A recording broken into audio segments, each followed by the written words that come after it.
بسم اللہ الرحمن الرحیم۔ السلام علیکم، آپ دیکھ رہے ہیں الف نیوز اور میں ہوں آپ کے ساتھ ماجد علی۔ شامل کرتے ہیں پاکستان اور دنیا بھر سے بریکنگ نیوز ہیڈ لائنز۔ افغان طالبان کا بڑا اعلان، ایران امریکہ جنگ میں تہران کا ساتھ دیں گے۔ افغانستان کے طالبان نے ایک ایسا اعلان کر دیا جو پوری دنیا کو ہلا کر رکھ دے گا۔ طالبان کے ترجمان ذبیح اللہ مجاہد نے واضح الفاظ میں کہا ہے کہ اگر امریکہ اور ایران کے درمیان جنگ چھڑ گئی تو ہم ایران کا مکمل ساتھ دیں گے، ہم پوری صلاحیت کے ساتھ مدد کریں گے اور اس جنگ میں آخری حد تک جائیں گے۔ یہ اعلان ایسے وقت پر سامنے آیا جب امریکہ اور ایران کے درمیان تناؤ عروج پر ہے اور یہ علاقہ ایک بار پھر جنگ کی لپیٹ میں آنے والا ہے۔ ماہرین کے مطابق یہ کوئی چھوٹی بات نہیں۔ افغانستان نے امریکہ کو 20 سال تک چت کیا ہے، اب وہ اس تجربے کو ایران کے ساتھ شیئر کرنے جا رہے ہیں۔ طالبان کا کہنا ہے کہ امریکہ یہاں جنگ نہیں جیت سکتا، کوئی صورت نہیں۔ وہ کہتے ہیں کہ ایران پہلے بھی اسرائیل اور امریکہ کے خلاف 12 دن کی جنگ میں فتح یاب ہو چکا ہے اور اب بھی ہوگا، لیکن سوال یہ ہے کہ افغانستان کس طرح مدد کرے گا۔ ان کے پاس ڈرونز نہیں، جدید ہتھیار نہیں، لیکن گوریلا وارفیئر میں وہ ماہر ہیں۔ اگر امریکہ ایران میں رجیم چینج کا پلان بنائے، فوجیں اتارے، تو افغانستان اپنے فائٹرز کو ایران بھیج کر زمینی لڑائی لڑیں گے۔ یہ ایک بڑا سرپرائز ہے جو پورے علاقے کو تبدیل کر دے گا۔ اب سب کی نظریں امریکہ کے پلان پر ہیں کہ کیا وہ ایران کو تباہ کر کے وہاں اپنی فورسز اتارنا چاہتا ہے، تیل اور گیس پر قبضہ کرنا چاہتا ہے اور اسرائیل فوجی اڈے بنانا چاہتا ہے۔ لیکن اگر افغانستان شامل ہو جاتا ہے تو یہ جنگ ایران تک محدود نہیں رہے گی، یہ مرکزی ایشیا تک پھیل جائے گی۔ روس اور چین پہلے سے ہی شامل ہیں۔ یاد رکھیں، ماضی میں روس، چین اور ایران نے طالبان کی خفیہ مدد کی تھی امریکہ کے خلاف۔ اب گرے مارکیٹ سے ہتھیار، ٹیکنالوجی، انٹیلیجنس، سب کچھ افغانستان کے راستے ایران پہنچ سکتا ہے۔ اسمگلنگ کا راستہ کھل جائے گا۔ اگر ایران میں خانہ جنگی کی صورتحال پیدا ہوتی ہے تو جیسا کہ اسرائیل چاہتا ہے تو طالبان کے فائٹرز سڑکوں پر لڑیں گے۔ یہ امریکہ کے لیے بڑا چیلنج ہوگا۔ وہ اسے فرقہ وارانہ رنگ دینا چاہتے ہیں، لیکن طالبان کی انٹری سے یہ بین الاقوامی جنگ بن جائے گی۔ یمن، عراق، لبنان سب تیار ہیں۔ یہ کوئی چھوٹی لڑائی نہیں، یہ ایک بڑی جنگ کا آغاز ہو سکتا ہے جو 10 سے 15 اسلامی ممالک کو نگل سکتی ہے۔ اگر ایران کمزور ہوتا ہے تو پاکستان، روس، چین سب کے لیے مسئلہ ہے۔ ایران کی کامیابی پوری امت مسلمہ کی حفاظت ہے۔ خیال رہے کہ افغانستان کے پاس 200 سال کا تجربہ ہے، یہ کوئی کنونشنل آرمی نہیں۔ خبر کے اگلے حصے میں بات کرتے ہیں۔ امن بورڈ کے رکن ممالک غزہ کے لیے $5 ارب اور ہزاروں اہلکار دینے کا وعدہ کر چکے ہیں۔ Donald Trump.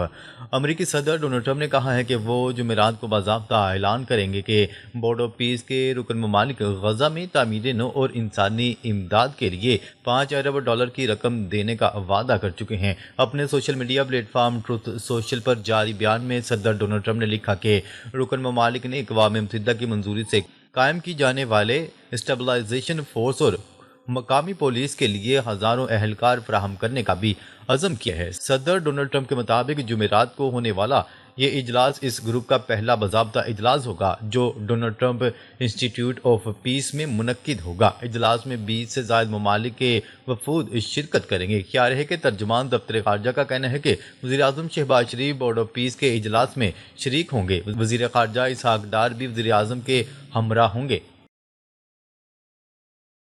خبر کے اگلے حصے میں بات کرتے ہیں۔ امریکی فوج ایران کے خلاف ممکنہ طویل جنگ کی تیاری کر رہی ہے، خبرساں ایجنسی نے خبردار کر دیا۔ غیر ملکی خبرساں ایجنسی کی رپورٹ کے مطابق دعویٰ کیا جا رہا ہے کہ امریکی فوج صدر ڈونلڈ ٹرمپ کے حکم پر ایران کے خلاف ہفتوں پر محیط ممکنہ طویل جنگ کی تیاری کر رہی ہے، جو دونوں ممالک کے درمیان ماضی کے مقابلے میں بدترین کشیدگی کا باعث بن سکتی ہے۔ روئٹرز کی رپورٹ میں کہا گیا ہے کہ عہدیداروں نے اس منصوبے کی حساسیت کے پیش نظر شناخت ظاہر نہ کرنے کی شرط پر بتایا ہے کہ امریکی فوج تیاریوں میں مصروف ہے۔ اگر صدر ڈونلڈ ٹرمپ کی جانب سے ایران پر حملے کا حکم دیا جاتا ہے تو اس پر عمل درآمد کیا جائے گا۔ عہدیداروں نے اس اقدام کو ایران اور امریکہ کے درمیان جاری سفارتکاری کے عمل کو خطرات قرار دیا۔ انہوں نے کہا ہے کہ اس وقت جاری منصوبہ بندی زیادہ پیچیدہ ہے اور ایک عہدیدار کا بتانا تھا کہ اس مہم میں امریکی فوج صرف ایرانی جوہری تنصیبات ہی نہیں بلکہ ایرانی ریاست اور سلامتی کی تنصیبات کو بھی نشانہ بنا سکتی ہے، تاہم انہوں نے اس حوالے سے مخصوص تفصیلات فراہم کرنے سے انکار کیا۔ مذکورہ عہدیدار کا بتانا تھا کہ امریکہ کو ایران کے جوابی حملوں کا خدشہ ہے اور اس کے نتیجے میں وقت کے ساتھ ساتھ دونوں جانب سے جوابی حملوں اور انتقامی کارروائیوں کا سلسلہ شروع ہو سکتا ہے۔ خبر کے اگلے حصے میں بات کرتے ہیں۔ پیوٹن یورپی یونین کی سرحد کے قریب ایٹمی ہتھیار منتقل کر رہے ہیں، اپوزیشن لیڈر کا دعویٰ۔ بیلاروس میں مقیم روسی اپوزیشن لیڈر نے دعویٰ کیا ہے کہ روسی صدر ولادیمیر پوٹن یورپی یونین کی سرحد کے قریب جوہری میزائل منتقل کر رہے ہیں۔ بیلاروس ماسکو کی یوکرین میں جاری جنگ کو بڑھانے میں مدد کر رہا ہے۔ بیلاروسی صدر روس کو یہاں اپنی فوجی موجودگی بڑھانے کی اجازت دے رہے ہیں۔ خبر کے اگلے حصے میں بات کرتے ہیں۔ بھارت 26 کی جگہ فرانس سے مزید 31 رافیل لڑاکا طیارے خریدے گا۔ میلٹرنی کی رپورٹ کے مطابق بھارت فرانس سے رافیل لڑاکا طیاروں کے آرڈر بڑھانے کا منصوبہ بنا رہا ہے۔ پہلے سے موجود پروگرام کے تحت 114 طیارے منصوبہ بند تھے اور اب بھارت نے 31 کیریئر بیسڈ لڑاکا طیارے خریدنے کا ارادہ ظاہر کیا ہے۔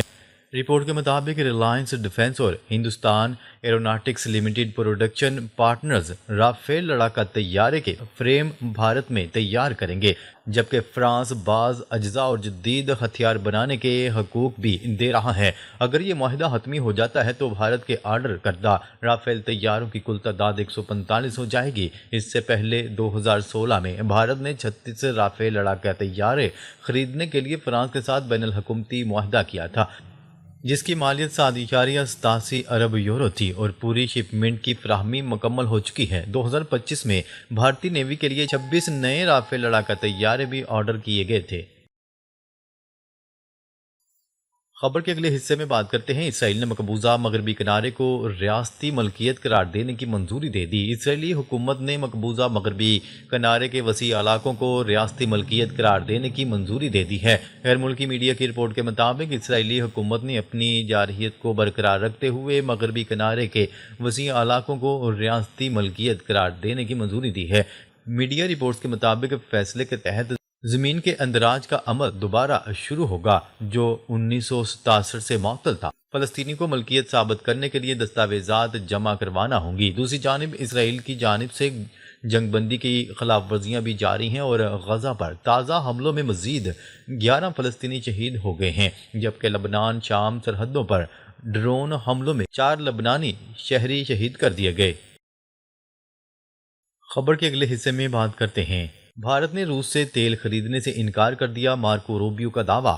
امریکی وزیر خارجہ مارکو روبیو نے ایک بار پھر دہرایا ہے کہ بھارت نے روس سے تیل خریدنے سے انکار کر دیا ہے۔ غیر ملکی ذرائع ابلاغ کی رپورٹ کے مطابق امریکی وزیر خارجہ مارکو روبیو نے ہفتے کو میونخ سیکیورٹی کانفرنس میں کہا کہ بھارت نے واضح طور پر اعلان کیا ہے کہ وہ روس سے خام تیل نہیں خریدے گا، جو کہ عالمی منڈیوں میں روس سے توانائی کی خریداری پر بین الاقوامی پابندیوں اور سفارتی دباؤ کے درمیان ایک اہم فیصلہ مانا جا رہا ہے۔ رپورٹس کے مطابق امریکی وزیر خارجہ کا مزید کہنا تھا کہ یہ اقدام ہندوستان کی عالمی مشغولیت کی گہرائی اور یونائٹڈ ڈیموکریٹک نیشنز کے ساتھ تعاون کے عزم کو اجاگر کرتا ہے۔ یہ اعلان ایک ایسے وقت میں سامنے آیا جب توانائی کے عالمی سپلائی کی غیر یقینی صورتحال اور جغرافیائی سیاسی تناؤ کے درمیان بڑے صارف ممالک کے ذریعے متبادل توانائی کے ذرائع اور منڈیوں کی تلاش تیز ہو گئی ہے۔